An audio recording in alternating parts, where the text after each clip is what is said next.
This is Black Views, bringing you the Black News. Hey guys, thank you for tuning in today. I hope everybody's doing well. I come at you today, a special report about a U.S. Senator from Ohio, GOP lawmaker, Senator Huffman. He made some very, very disrespectful statements in reference to African American, referring to as color as well. He went on to say basically the reason why we are more susceptible to the COVID-19 is because of our hygiene. We don't wash our hands. I'm telling you all day long, the white supremacists, they go hard. We must go hard. I'm not asking that you be disrespectful.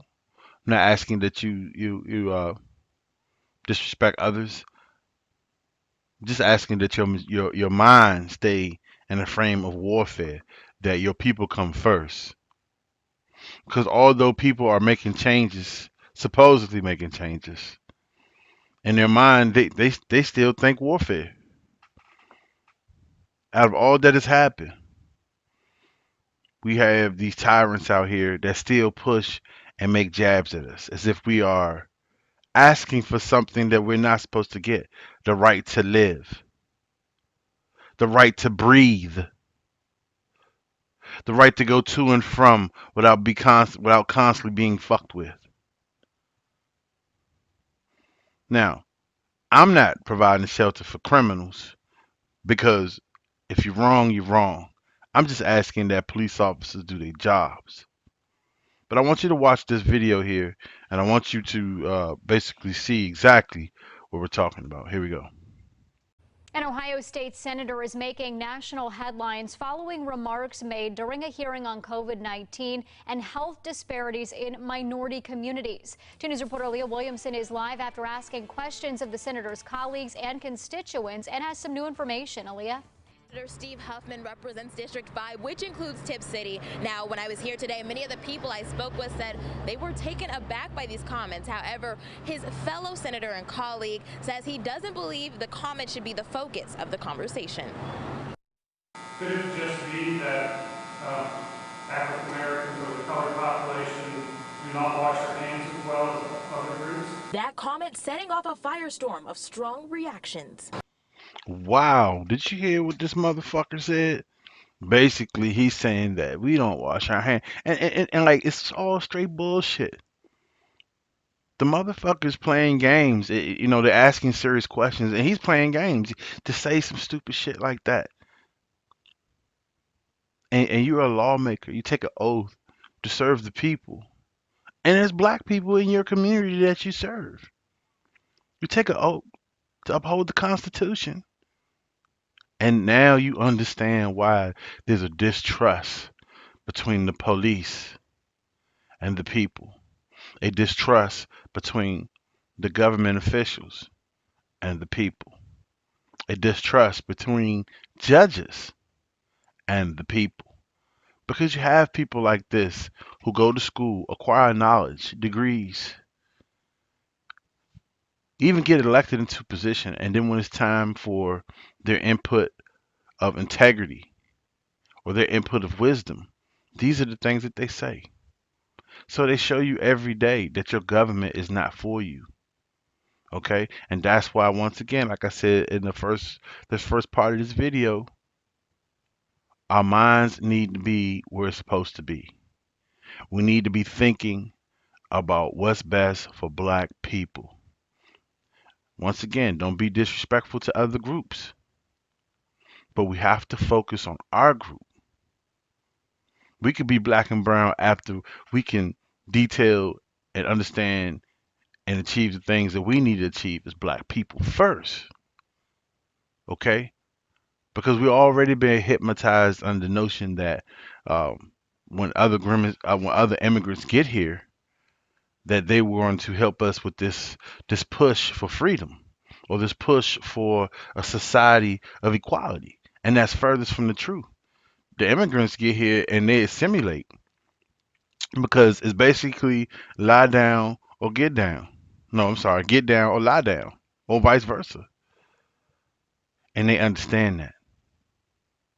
Go around to some of these family services buildings and see who's in there. Go in there and see who's in there. It's more of them than it is you.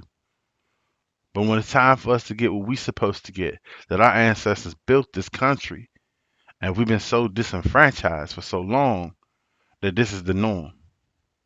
And they get to say things like this. So if I'm living in Ohio, I'm not voting for this guy. In fact, I wouldn't vote for anybody that doesn't have an agenda for black people or an agenda for the black people where they live. I'm not going to vote the presidential race. There's no Democrat and there's no Republican that has anything for my people. They talking like they're going to do something, but always remember that it's like a double-edged sword to everything. The same shit they put out to so-called protect you, they may use against you. So that's why we need our professionals, our attorneys, our lawyers, young black lawyers, black firms need to come together and start taking advantage of this situation. And so now I want you to listen to how his other bigot constituents and friends come to bat and the stupid things they say to smooth things over. So listen up. Burke had some strong statements about the backlash. Ohio needs to move forward, and I am not going to let one question define what happened in that room for 11 hours. Tuesday's hearing was to determine whether racism should be declared a public health crisis in Ohio.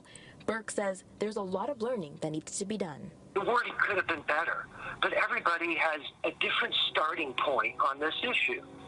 And if the way you phrase something is going to intimidate your ability to even engage it, then we will never move forward. Do you hear how these white supremacists come together? Do you see how he tried to suddenly make things seem like it wasn't that bad. We have to focus on the matter and not what he said. This type of behavior is the same behavior that goes on when it comes to police and other people of authority that are supposed to serve the people, but instead they are tyrants. Okay, and so they protect one another. Okay, so young ladies and gentlemen, in closing, I just wanted to capture a situation here where you can actually see in this is a General Assembly of the State House. They're all state senators, so they're representatives of their local governments. I want you to see how it works. And then, even after this was brought up to the chairman, look what the chairman says. Well, we can't basically pay attention to what he's saying and throw us off of what we're trying to accomplish. So as you can see, there was no reprimand, there's no censure, there's nothing. Okay, and this is how the majority white people work. This is how they work in your government office. This is how they work in your corporate office. This is how they work in your police department. There is no accountability for the good old boy network. This is Black View, bringing you the Black News.